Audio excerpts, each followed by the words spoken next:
Et justement, pour nous donner une opportunité de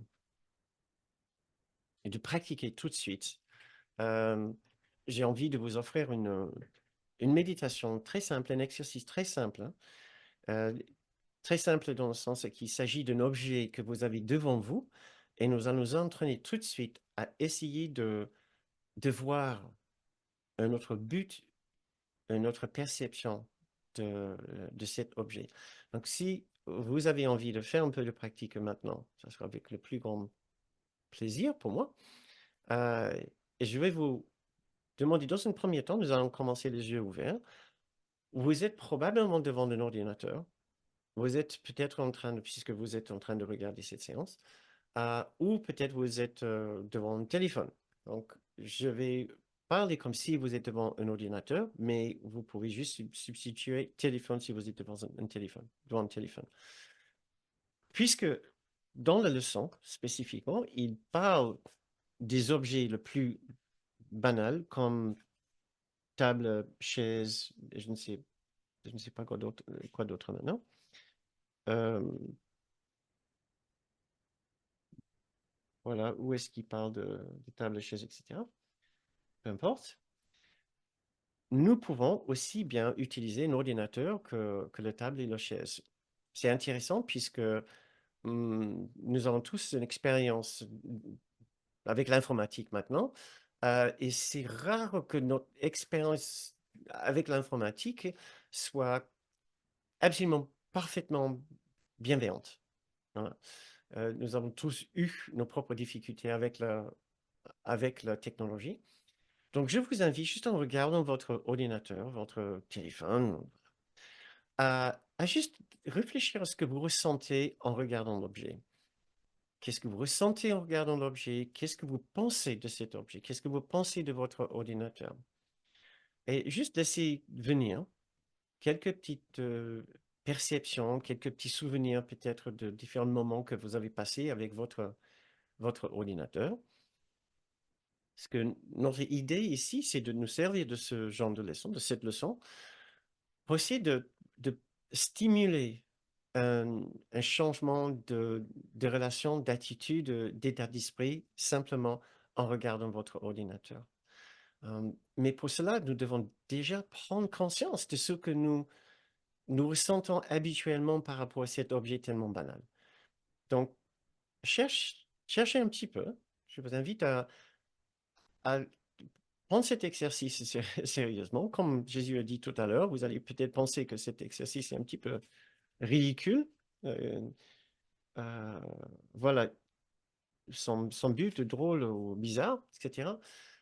Essayons de le faire quand même sincèrement, euh, puisque la façon dont vous voyez cet ordinateur euh, est indicatif de la façon dont vous voyez toute chose, soit par l'ego, soit en tant qu'un individu, un individu qui a des besoins, un besoin que cet ordinateur fonctionne bien pour vous, ou soit en tant que le Christ. Nous avons que deux façons de voir l'ordinateur, soit en tant que l'ego, soit en tant que le Christ en nous. Et le Christ en nous a certainement une autre façon de voir ce simple objet. Donc, pensons d'abord sérieusement et sincèrement à la façon dont nous voyons cet objet, notre ordinateur. Maintenant, je vous invite à, euh, à, à réfléchir et comment vous avez formé votre perception de l'ordinateur. Votre façon de voir l'ordinateur est probablement teintée de toutes vos expériences du passé avec l'ordinateur. Ce que vous avez déjà vécu avec l'ordinateur, votre expérience personnelle avec l'ordinateur. Vous avez sûrement eu des bonnes expériences, mais aussi probablement eu des mauvaises expériences en utilisant cet objet. Est-ce qu'il est parfait dans votre perception? Probablement pas. Probablement pas parce que notre perception, notre relation avec cet objet est extrêmement utilitaire. Il sert un but pour nous et il est censé nous rendre un service très spécifique. Son seul but, selon nos petits souhaits, est peut-être justement pour nous servir, nous et nos besoins. Ceci n'est pas la vision du Christ en nous, nous pouvons améliorer notre relation avec ce simple objet. Et ce que nous accomplissons avec l'ordinateur servira comme base pour toutes nos relations, car tout est un.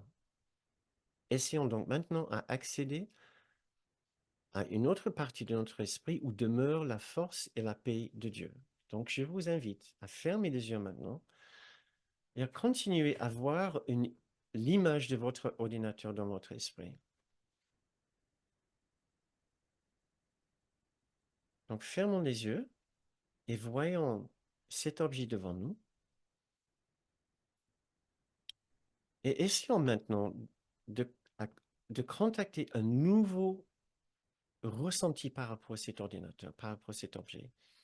Nous savons ce que nous avons ressenti par rapport à cet objet. Et maintenant, nous allons essayer de changer de ressenti pour quelque chose de particulièrement généreux et aimant. Essayons d'avoir une pensée de profonde gentillesse envers cet objet qui appartient après tout à l'univers de Dieu. Cet objet n'est pas anodin, il appartient à l'univers de Dieu. Cet objet n'est pas là simplement pour nous servir nos besoins techniques et informatiques, mais aussi pour nous aider à accomplir nos leçons de pardon et de transformation de notre esprit. Cet objet, comme tout objet dans le monde, ne nous demande rien sauf une pensée de gentillesse et un peu de patience et de compréhension. En regardant cet objet dans notre esprit, comprenons que oui, il est limité et imparfait, mais il ne demande que d'être accepté pour ce qu'il est, avec ses limitations et ses imperfections. Regardons à nouveau cet objet et imaginons que son esprit demande simplement notre acceptation et notre regard le plus généreux possible. Parfois, il fonctionne bien, parfois, non, il ne fonctionne pas bien. Est-ce qu'il mérite notre jugement, nos condamnations et nos accusations pour autant? Essayons maintenant d'inclure cet objet dans l'immense bienveillance qui est dans notre esprit. Si vous trouvez cet exercice difficile, et si vous voulez une expérience d'un amour encore plus grand que le vôtre, alors ouvrez votre porte intérieure qui mène vers votre saint sanctuaire, et joignez votre esprit à celui de Jésus et du Saint-Esprit qui vous attendent à cet instant même.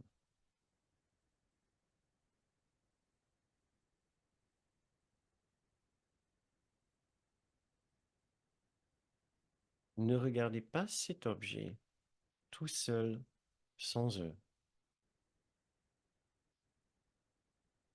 Invitez-les à le regarder avec vous. Regardez-les dans les yeux. Regardez Jésus dans les yeux et voir comment lui, il porte ses yeux sur ce simple objet d'un ordinateur. Qu'est-ce qu'il est pour lui? Est-ce que lui, il arrive à regarder cet objet avec patience et douceur? Si vous le regardez tout seul, vous le verrez par les yeux de l'ego. Et vous glisserez à penser que son seul but dans l'existence est de vous servir, vous et vos besoins. Et quand il échoue à cette tâche, il méritera alors votre critique et votre jugement et votre exclusion.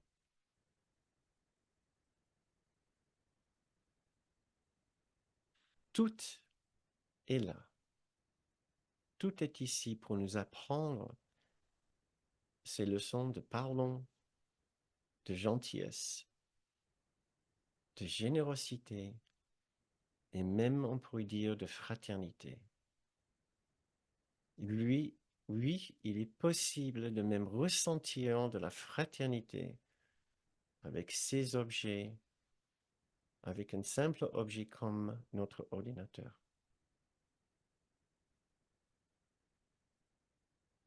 Cherchons maintenant cette relation intime de fraternité spirituelle avec ce simple objet qui peut nous mener vers la présence de Dieu.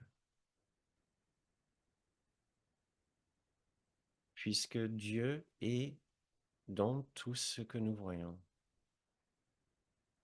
Dieu est également dans cet ordinateur. Le Christ est également dans cet ordinateur. Traitons cet ordinateur tendrement comme s'il était le Christ lui-même. Et nous verrons, nous aurons l'impression que cet objet porte un regard aussi de la plus grande bienveillance envers nous.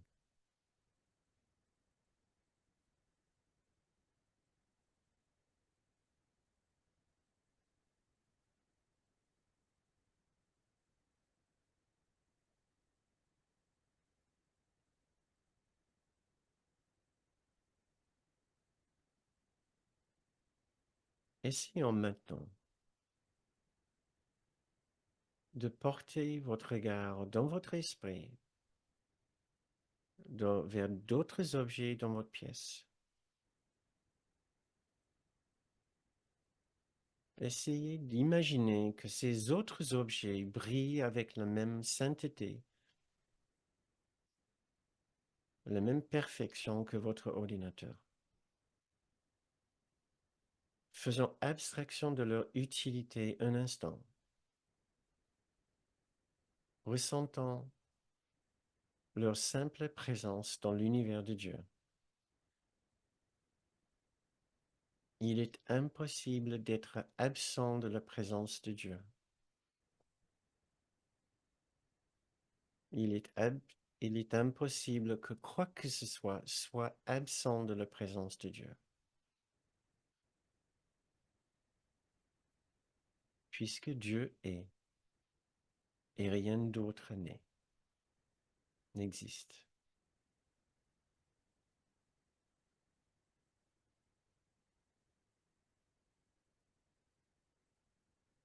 Essayons de ressentir le niveau de sécurité que cette nouvelle vision procure pour nous. Nous sommes entourés d'objets et de murs qui appartiennent à l'univers de Dieu. Nous ne pouvons pas être absents de sa présence. Et pourtant, combien de fois avons-nous pensé justement que Dieu était loin, très loin? Combien de fois avons-nous pensé que nous étions seuls, bien loin de la présence de Dieu qui nous aime?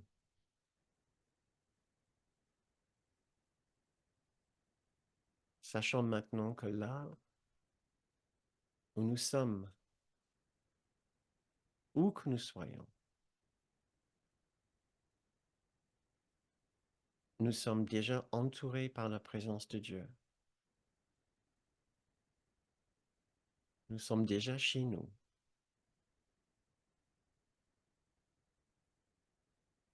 Il suffit qu'on ouvre les yeux, qu'on regarde autour de nous pour nous souvenir que Dieu et partout dans tout ce que nous voyons.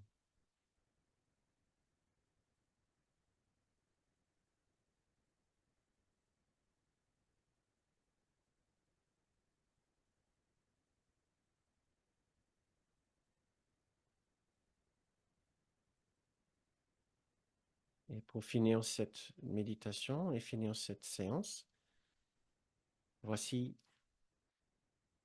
le message de Jésus dans la leçon 221. Que la paix soit avec mon esprit, que toutes mes pensées soient calmes. Père, je viens à toi aujourd'hui chercher la paix que toi seul peux donner. Je viens en silence, dans la quiétude de mon cœur, les replis les plus profonds de mon esprit, j'attends d'entendre ta voix. Mon Père, parle-moi aujourd'hui. Je viens entendre ta voix dans le silence et la certitude et l'amour, sûr que tu entendras mon appel et me répondras. Maintenant, nous attendons calmement.